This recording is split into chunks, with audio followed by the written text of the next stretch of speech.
कुछ इस प्रकार ही हमें बनाना है अपना रिज्यूमे। स्किल्स, एक्सपीरियंस, समरी और अचीवमेंट्स, सब्जेक्ट्स, ये हम कैसे रखेंगे और कैसे हम मार्क करेंगे वो चीजें मैं अभी आपको सिखाता हूं, ठीक है। अब पहले कौन सी चीजें कैसे रखेंगे।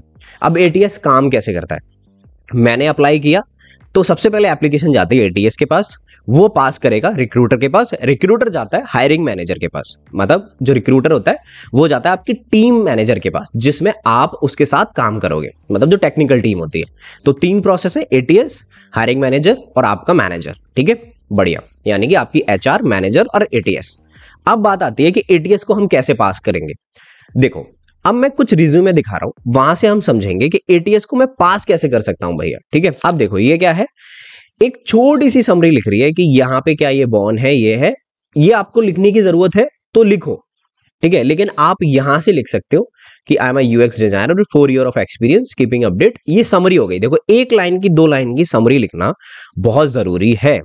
ये बताता है कि आपको कितने साल का एक्सपीरियंस है, क्योंकि जब भी एटीएस में क्या होता है, जब भी आप अप्लाई करोगे तो वहां पे एक्सपीरियंस सेलेक्ट होता है कि एटीएस को क्या वैल्यूज पास करनी है, कि एक्सपीरियंस 3 साल से 4 साल के तक का होगा। तो एटीएस उठाता कहां से वैल्यू।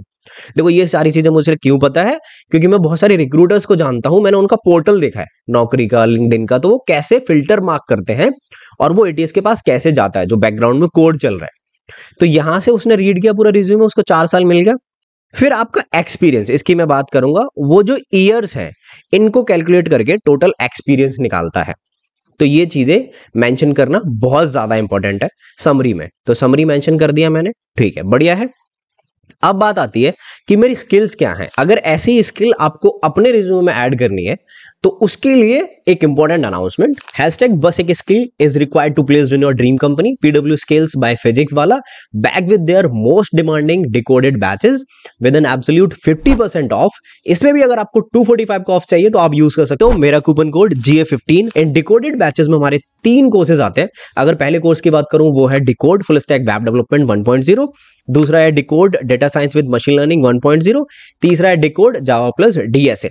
अब पहले कोर्स में हम क्या क्या सीखेंगे, यानी कि हम decode full stack web development में MongoDB, MySQL, Node.js, Express.js project हम क्या बना रहे होंगे, जो कि सबसे इंपॉर्टेंट बात है हमारे लिए, Capstan project, auth app, Gmail UI clone. और हम दूसरे कोर्स में क्या करेंगे, यानी कि decode data science with machine learning 1.0। इसमें हम क्या सीखेंगे, हमारा Python, machine learning and statics project हम क्या बनाएंगे, credit card fraud detection, diamond price prediction and cement strength prediction. ये सारे प्रोजेक्ट हम बना रहे होंगे। और हम लास्ट कोर्स में जो कि है हमारा डिकोड जावा प्लस डीएसएस में क्या करेंगे, हम सीख रहे होंगे Java, data structure, problem solving and code optimization project हम बना रहे होंगे, library management system, student management system, hospital management system.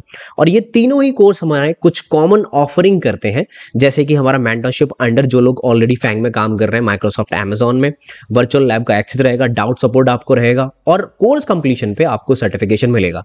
Course काफी अच्छे प्राइस पे और बहुत ही औसम है। लिंक मैंने डिस्क्रिप्शन में मेंशन कर रखा है, आप एक बार जाके चेकआउट करो। तो यहां पे देखोगे स्किल्स, ठीक है। तो जैसे इस फॉर्मेट में मैंने लिख रखा है, देखो एजुकेशन वगैरह तो आपसे जो रिक्रूटर पूछेगा इतना मायने नहीं करती। जब आपको एक एक्सपीरियंस हो जाता है, फ्रेशर लेवल पे भी इतना एजुकेशन एटीएस नहीं देखता है, वो जनरली कीवर्ड देखता है कि किसके लिए हायरिंग हो रही है, कितना एक्सपीरियंस है, ठीक है। अब स्किल की बात करूं तो देखो इन्होंने क्या लिख रखा है कि animation, 3D model, layout, illustration, और इनको लैंग्वेज कौन सी आती है, या आप लिख सकते हो लैंग्वेज कौन सी है, लेकिन ये एक अच्छा तरीका है। लेकिन यहां पे आप कैसे मेंशन करोगे, लेट्स सपोज आप एक यूआई डिजाइनर के लिए कर रहे हो या फिर आप एक वेब डेवलपर हो, तो यहाँ पे HTML, CSS, JavaScript, Node.js, Express.js, Mongo, ये सारी चीजें आप यहाँ पे रख सकते हो, ठीक है। एक एग्जांपल के तौर पे मैं बता रहा हूँ। और लैंग्वेजेस में आप लिख सकते हो जो आपको आती है, हिंदी, इंग्लिश या हिंदी जो भी आती है। और यहाँ पे इन्होंने देखो ये पर्सनल ट्रेट्स मेंशन किया है, ये जरूरी है, ठीक है, कि क्या पसंद है क्या नहीं पसंद है, ठीक है। इतना ज्यादा मायने नहीं रखते, लेकिन रिज्यूमे को अच्छा बनाते हैं। चलो ठीक है, अब बात आ गई, लेकिन मोस्ट इंपॉर्टेंट चीज क्या है, एक्सपीरियंस की बात करते हैं हम। देखो मैंने समरी की बात की, जहां पे आप अपना रिज्यूमे में मेंशन करोगे कितना एक्सपीरियंस है और आप काम क्या करते हो, ठीक है, यूएक्स डिजाइनर के लिए है। अब मैंने बात की कि मेरा एक्सपीरियंस क्या है 2018 से नाउ तक। अब एक चीज यहाँ पे तुम्हें दिख रही होगी रिज्यूमे में, पहले मैं जिस कंपनी में काम कर रहा हूं वो मैंने रख रखी है, फिर मैंने जिस कंपनी में उससे पीछे काम किया वो रख रखा है, जिसमें सबसे पहले काम किया था वो मैंने सबसे बाद में रख रखी है। कॉन्टैक्ट नंबर लिख रखे हैं, मेरी ईमेल, मेरी वेबसाइट अगर कोई है तो वो मेंशन कर देना, मेरी ईमेल ये है, मेरा नंबर ये है, एजुकेशन में मैंने लिख रखा है, और रेफरेंस में मैंने लिख रखा है ये है, ठीक है। ये रेफरेंस लिखने की जरूरत नहीं है आपको, ठीक है, आप इतना लिख लो। अब ये फॉर्मेट चाहिए तो मैंने डिस्क्रिप्शन में दे रखा है। चलो अब दूसरे फॉर्मेट को देखते हैं। अब देखो यहाँ पे ये रिज्यूमे है सॉफ्टवेयर इंजीनियर का है, इन्होंने भी लिख रखा है कि I am a BGS graduate engineer. अब यहाँ पे मुझे एक्सपीरियंस नहीं दिखा, देखो हालांकि यहाँ पे मेंशन कर रखा है कि कहाँ से कब तक, अक्टूबर से प्रेजेंट तक काम किया, यहाँ से काम किया है, तो काम एटीएस उठा लेगा, ईयर जहां पे उसको लगती है वो उठा लेता है, ठीक है। लेकिन यहाँ पे भी आपको मेंशन करना जरूरी है, ओके। वर्क हिस्ट्री, एक्सपीरियंस लिख दो या वर्क हिस्ट्री लिख लो, कहां से कहां तक काम किया है, कि सॉफ्टवेयर इंजीनियर अभी काम कर रहे हैं, ठीक है, स्टूडियो में, ये कंपनी का नाम है, यहाँ पे काम किया। लेकिन एक मैंने जो रिज्यूमे अभी यहाँ पे दिखाया, और एक चीज बहुत ज्यादा इंपॉर्टेंट दिख रही होगी, ठीक है, यहाँ पे क्रिएट अ प्रोडक्ट, ये एक छोटी सी समरी लिखी है, और यहाँ पे भी छोटी सी समरी लिखी है पॉइंट पे, यही आपको लिखना जरूरी है। देखो पूरा प्रोजेक्ट डिटेल्ड में मेंशन करने की कोई जरूरत नहीं, 2-4 पॉइंट लिखो कि आप क्या करोगे, जैसे इन्होंने लिखा है maintain database schema as well as functional technical documents, ठीक है, DevOps system tools with emphasis performance and scalability. इतना लिखो, काम चल जाएगा। 2 पॉइंट और ऐड कर दो, क्योंकि जब आपके पास कई सारे प्रोजेक्ट हो जाते हैं तो इतना नहीं लिख पाओगे। पूरी कथा लिखने की जरूरत नहीं है किसी प्रोजेक्ट के बारे में, कि मैंने इतनी एपीआई बनाई, मैं ये कॉल करता था, वो कॉल करता था। ये तो आपसे जो टेक्निकल इंटरव्यूअर होगा वो पूछ ही लेगा कि अच्छा इस प्रोजेक्ट में क्या करते थे आप, तो आप बता सकते हो, क्योंकि आपको टाइम बाय करना है, ठीक है, कैसे भी करके वो 1 घंटा निकालना है। बात समझ में आ रही है? तो हमारे लिए जो इंपॉर्टेंट चीज है एटीएस के लिए, एक रिक्रूटर के लिए, वो सारी चीजें मैं शेयर कर रहा हूँ। ये मैंने कहीं से नहीं सीखी है, मतलब ऐसा कोई डॉक्यूमेंटेशन नहीं है मेरे पास, ये मेरी पर्सनल नॉलेज है जो मैं पिछले 5-6 साल से अप्लाई कर रहा हूँ, ठीक है।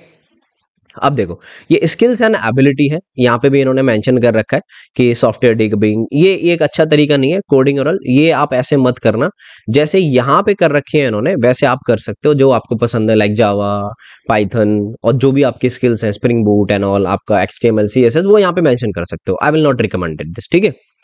अब कॉन्टैक्ट डिटेल में कॉन्टैक्ट डिटेल है, सॉफ्टवेयर डेवलपमेंट बैकग्राउंड ये मेंशन करने की जरूरत नहीं है आपको, एक्टिविटीज अचीवमेंट यहाँ पे कर सकते हो, दैट्स वंडरफुल। अगर ये चाहिए तो ये भी मैं मेंशन कर दूंगा। अब एक रिज्यूमे देख लेते हैं जो मैं कहता हूं कि मुझे अच्छा लगा, और ये यहाँ पे है मार्केटिंग मैनेजर के लिए, ठीक है, ये मुझे काफी अच्छा लगा, सारी चीजें हैं इसमें और अप टू द मार्क है, सिर्फ एक चीज को छोड़ के कि समरी में एक्सपीरियंस नहीं दे रखा, लेकिन हाँ अच्छे से बहुत ही वेल डिफाइंड मैनर में लिख रही है, ठीक है। अब देखो यहां से स्टार्ट करते हैं कि कॉन्टैक्ट में देखो कितनी अच्छे से डिटेल लिख रखी है, और एजुकेशन में कितने अच्छे से एजुकेशन है, और एक्सपर्टीज में ये देखो यहाँ पे लिख सकते हो UX and visual design, wireframe, story board, user flow, process flow, language ही आती है। तो ऐसे अगर देखो आपको क्या करना है, ऐसे एक सेक्शन बनाना है, इसमें स्किल लिखना और यहाँ पे स्किल लिखना, तो दोनों ऐसे स्किल और ऐसे स्किल, सारी स्किल आपकी यहाँ पे भर जाएंगी, बहुत जगह है। अब एक्सपीरियंस देखो कितने अच्छे तरीके से लिख रखा है कि यहाँ से यहाँ तक काम किया एक कंपनी में, पोजीशन जॉब हायर, ठीक है, यहाँ पे जॉब पोजीशन लिख देना, ये यहाँ पे ये देख रखा है, इन्होंने लिखी नहीं है, ये एक सैंपल रिज्यूमे है। यहाँ पे जो आपका प्रोजेक्ट है ये मैं रिकमेंडेड नहीं करूंगा, क्योंकि ये एक कथा लिख रही है, आप इसको पॉइंट्स में तोड़ लो, ठीक है, सेम यहाँ पे लिख दो, सेम यहाँ पे लिख दो, सेम यहाँ पे लिख दो, रेफरेंस लिखने की जरूरत नहीं है तुम्हें, ठीक है। तो आई होप देखो तुम्हें समझ में आ रहा होगा कि तुम्हें एक रिज्यूमे में कैसे काम करना है। सबसे इंपॉर्टेंट मेरा क्या होता है एक रिज्यूमे में, मुझे स्किल्स हाईलाइट करनी है, प्रोजेक्ट मुझे थोड़ा सा बताना है, क्योंकि वो मैं इंटरव्यू में बता दूंगा किस किस में काम करना है, वो मुझे ईयर बहुत अच्छे से लिखने हैं, और मुझे एटीएस पास करना है, तो सारे कीवर्ड्स मैं लिखूंगा, जैसे कोर जावा लिख दिया मैंने, जावा लिख दिया, स्प्रिंग बूट लिख दिया, कोई भी चीजें छोड़नी नहीं है, क्योंकि वो मुझे उस बंदे से पास करनी है जो ऑटोमेटिक कोड चल रहा है। अब एक प्रो टिप, रिज्यूमे में वो भी नहीं लिखना है जो तुम्हें आता नहीं है, क्योंकि एटीएस से अगर रिज्यूमे पास हो गया और अगर वो टेक्निकल रिक्रूटर के पास गया, तो अगले 5-6 महीने तो तुम कंपनी में इंटरव्यू देने के लिए तो खो दोगे, क्योंकि वो तुम्हें फ्रीज कर देंगे और फिर तुम अप्लाई नहीं कर पाओगे, ठीक है। तो यही एक रूल है जो मैं अपनाता हूं अपने रिज्यूमे में और अपनी प्रोफाइल में, जो मुझे कॉल्स आती हैं वो आपको भी आ सकती हैं, ठीक है। तो आई होप इस वीडियो से मैंने आपकी बहुत ज्यादा हेल्प की होगी। अगर वीडियो अच्छी लगी है तो हिट द लाइक बटन, सारे रिज्यूमे डिस्क्रिप्शन में है, आप डाउनलोड कर लेना और इनकी वर्ड बना लेना, आराम से एडिट कर पाओगे, ठीक है। अगर मुझसे कोई हेल्प चाहिए तो टेलीग्राम ग्रुप ज्वाइन कर लो, वहां पे मुझे मैसेज कर देना, I will help you out, okay. Take care, bye bye, keep learning.